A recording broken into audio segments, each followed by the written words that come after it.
السلام علیکم ورحمۃ اللہ وبرکاتہ۔ لڑکیوں کے ناموں میں سے دو نام جو کہ بڑے یونیک ہیں اور رکھے جاتے ہیں اور معنی بھی بہتر ہے۔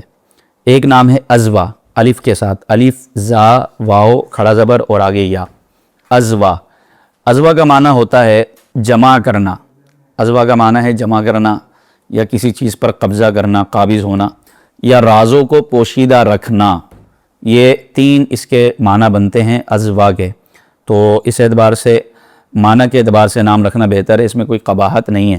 اس کے ساتھ لفظ فاطمہ کا بھی اضافہ کر دیا جاتا ہے، بعض بچیوں کے نام عزوہ فاطمہ رکھا جاتا ہے، تو عزوہ فاطمہ نام رکھنا بھی درست ہے، اس میں کوئی حرج نہیں ہے۔ دوسرا ہے اشمل۔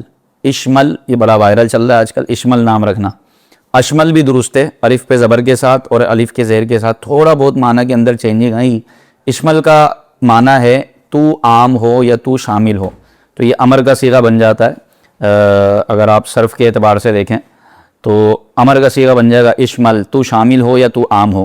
اور اشمل، اشمل کا مطلب ہو جائے گا بہت زیادہ شامل ہونے والا یا بہت زیادہ عام ہونے والا۔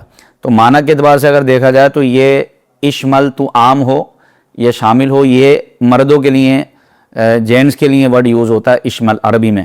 اسی طرح اشمل بھی، یہ بھی جینٹس کے لیے یوز ہوگا، تو جینٹس کا نام یہ رکھنا اشمل یا اشمل درست ہے، اور لیڈیز کا عام طور پہ یہ نام رکھا جاتا ہے، لیکن معنی کے اعتبار سے یہ لیڈیز کا نام بنتا نہیں ہے بلکہ جینٹس کا نام بنتا ہے، میل کا نام بنتا ہے، میل کا، فیمیل کا نام نہیں بنتا۔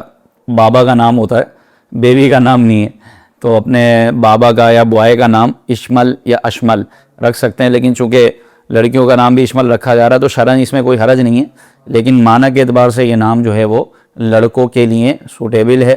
تو عزوہ نام رکھنا بھی درست ہے اور اشمل نام رکھنا بھی شرعاً جائز ہے، لیکن پھر بھی آخر میں یہی مشورہ دیں گے کہ صحابیات کے نام پر بچیوں کے نام رکھیں تاکہ برکتیں اور بڑھ جائیں۔ السلام علیکم ورحمۃ اللہ وبرکاتہ۔